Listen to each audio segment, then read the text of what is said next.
As Thursday draws to a close in Kyiv and in Moscow, here are the key developments of the day. Ukrainian President Volodymyr Zelensky told Luxembourg's parliament that Russia now occupies about 20% of Ukraine and the Russian army has already destroyed almost the entire Donbas.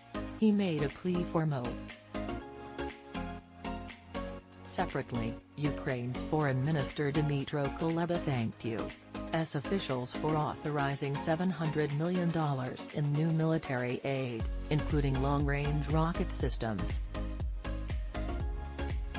The Biden administration plans to sell Ukraine drones that can be armed with Hellfire missiles, a U.S. official confirmed to NPR. The drones, whose sale requires congressional approval, would be a significant upgrade to the smaller, shorter-range unmanned aerial systems that Ukraine has been using. President Biden separately met with NATO Secretary-General Jens Stoltenberg ahead of the Military Alliances Summit later this month.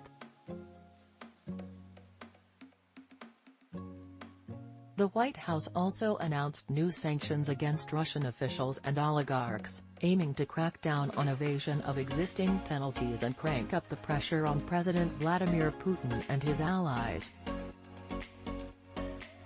The sanctions are in partnership with 30 other countries, the Biden administration said.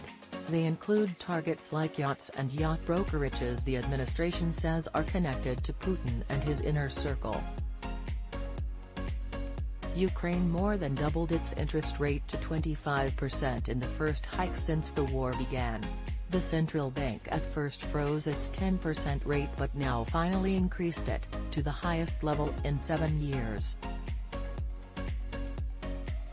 The goal is to slow surging inflation and prop up the country's currency, the hryvnia, as the war is expected to shrink Ukraine's economy by more than a third.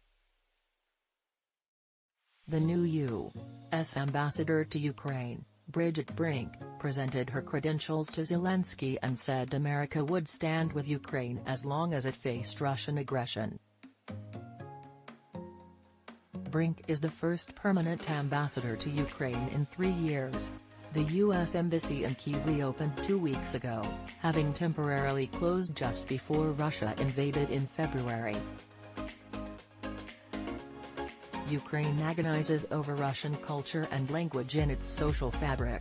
Volodymyr versus Vladimir: how rival statues explain the Russia-Ukraine conflict. Some Ukrainian refugees find new homes in Maine with help from a fellow expat.